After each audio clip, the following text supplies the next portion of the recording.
Hello friends, today we will discuss the questions for day 7 of our 30 days revision plan. The history questions are quite factual in nature, so you have to remember and recollect a lot of facts. You have to be aware about the proper chronology of events.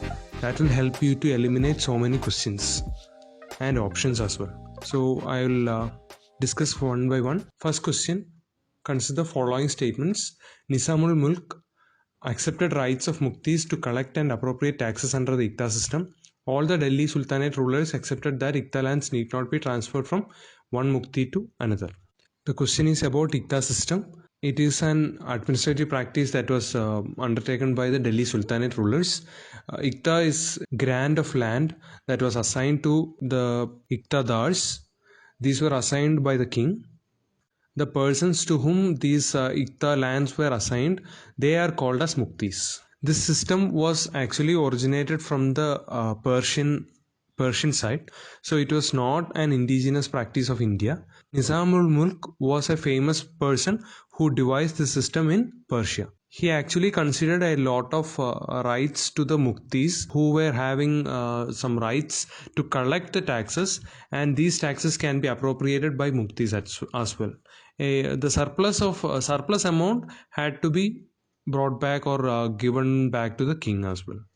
So the first statement is correct. Second statement, muktis are not permanent in nature. They are not hereditary in nature as well.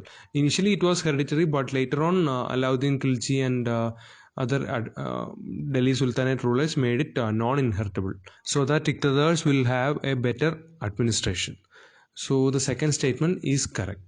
The land under muktis can be transferred from one to another. So first statement is only correct. First question, option A. Second question, who among the following was or were present during the Buddhist council under the king Kanishka? The question is about the scholars who were present during the fourth Buddhist council. The fourth Buddhist council happened under Kanishka. In this Buddhist council, Buddhism got divided into Mahayana and Hinayana Buddhism.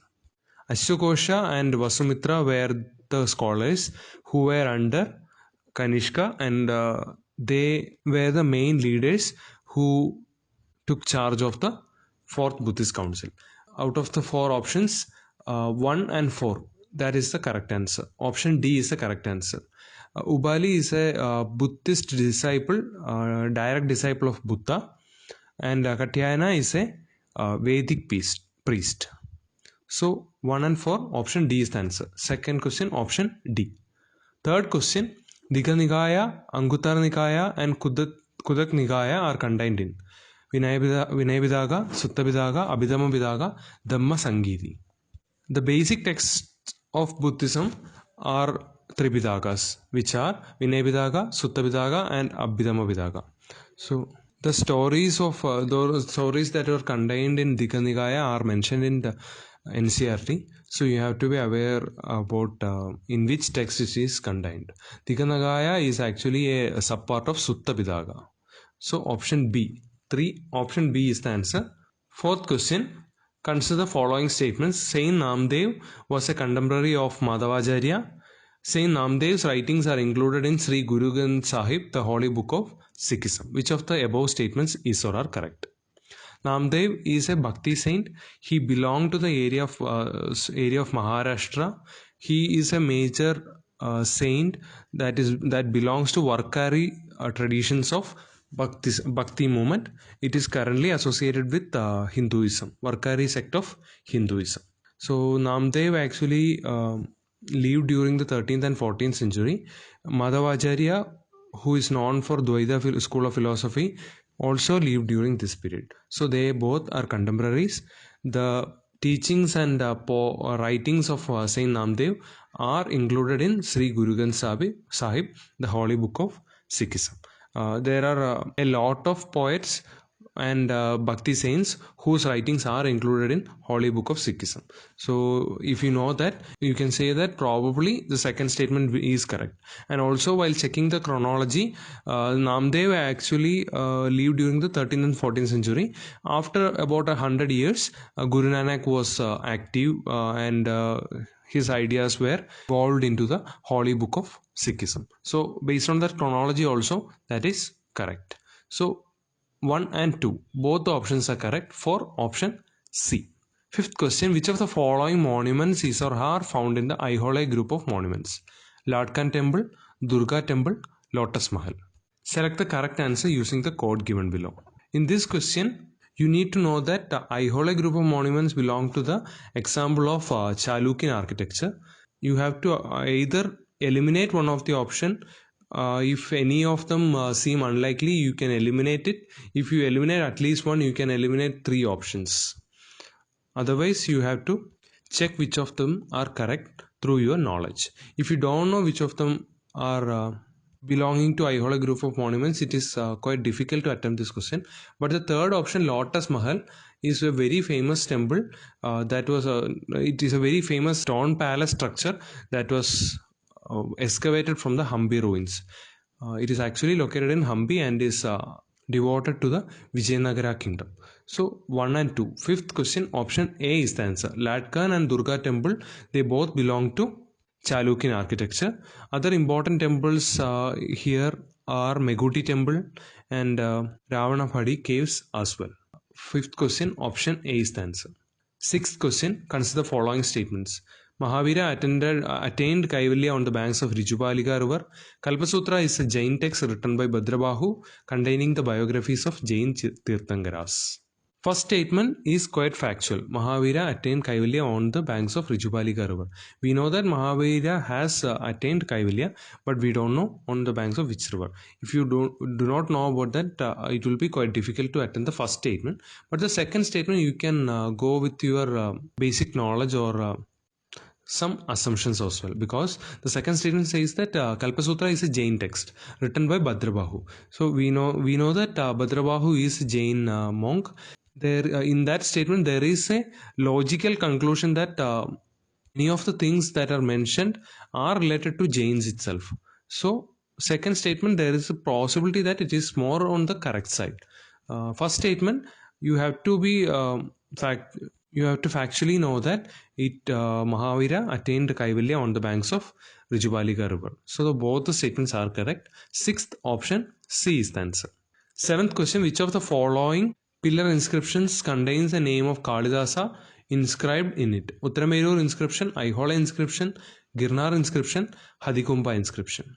So to contain the name of Kalidasa, the inscription should be done after Kalidasa was born. So among the 4 options, 2 of those inscriptions happened before the birth of Kalidasa. So you can eliminate those 2 options directly. Girnar and Hadikumba belong to the period before Kalidasa was born. Only Uttaramerur and Aihole inscriptions, they actually belong to medieval India. Kalidasa was active on the period of Gupta Empire, that was to the late ancient period. And using that basic concept and using that basic chronology, you can eliminate option C and option D. Among option A and option B, Aihole inscription is the answer. At least you can bring the option probable answer to 50-50 and you can pick any one of the 2 options. Aihole inscription is very famous as well. It was inscribed by Ravi Kirti. It describes about the victory of Puligesi against Harsha. So it is a very important inscription. You have to learn about it in detail. Answer key mentions all the important details which you have to be aware about. Seventh question, option B is the answer. Eighth question, consider the following statements. While Ajanta caves predominantly consist of Buddhist related art, Ellora caves consist of art related to Hindu, Buddhist and Jain religions.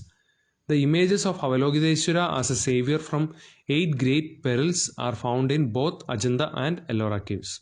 Which of the above statements is or are correct? Ajanta caves is mainly related to Buddhism, while Ellora contains art related to all the major religion. So first statement is correct. It is a basic fact.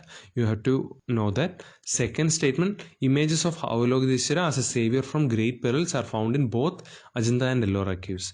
In the NCERT, it is the images of Avalokiteshvara is mentioned somewhere. It is drawn both in Ajanta and Ellora caves as well. Not only in Ajanta but also in Ellora caves. And the images of Avalokiteshvara is quite famous, and it can be found in all the major caves which where Buddhist images or Buddhist related arts are mentioned. So it can also be found in Canary caves. It is not only restricted to Ajanta and Ellora caves. 8th question, option C is the answer. Both the statements are correct. 9th question, with reference to the National Electronic Funds Transfer, consider the following statements. It is a centralized payment system owned and operated by the Reserve Bank of India. There is no limit imposed by the RBI for funds transfer through NEFT system. A user can initiate a NEFT transaction to receive money from another account. Select the correct answer using the code given below. National Electronics Fund Transfer or NEFT. Recently it was in news because there was a proposal from RBI to extend NEFT transactions 24/7 from December 2019. So it was in news during September 2019 as well, based on which the question is prepared. NEFT is actually a centralized payment system. It is owned and operated by the Reserve Bank of India. First statement is correct. Second statement, there is no limit imposed by the RBI for funds transfer through NEFT system. That is also correct actually. RBI does not impose any limitations or limits, but certain individual banks can impose limits. So the second statement is also correct. Third statement, a user can initiate a NEFT transaction to receive money from another account. You cannot initiate a NEFT transaction in order to receive money from another account. You can initiate a transaction to send money from our account to another account. Okay, so the NEFT do not function in the manner which is mentioned in the statement 3. You cannot make a user initiate a NEFT transaction to receive money from another account. Based on these technologies, you have to be aware about the basic functioning of this technology. Basic function is to initiate this transaction and to send money to another account. So the third statement is incorrect. 1 and 2, option B is the answer. 10th question, which of the following is India's largest brackish water lagoon? Chilka Lake, Loktak Lake, Wular Lake, Vembanad Lake. It is a direct question. It is a very easy question. Among the 10 questions you will find option 10 is the most easier one. You have to definitely get this one right. Chilka Lake is the answer. Chilka Lake is the largest brackish water lagoon in India. So that is it for today's discussion. We will continue tomorrow as well. Do prepare well along with this timetable. If you have any suggestions, please let us know as well. Thank you.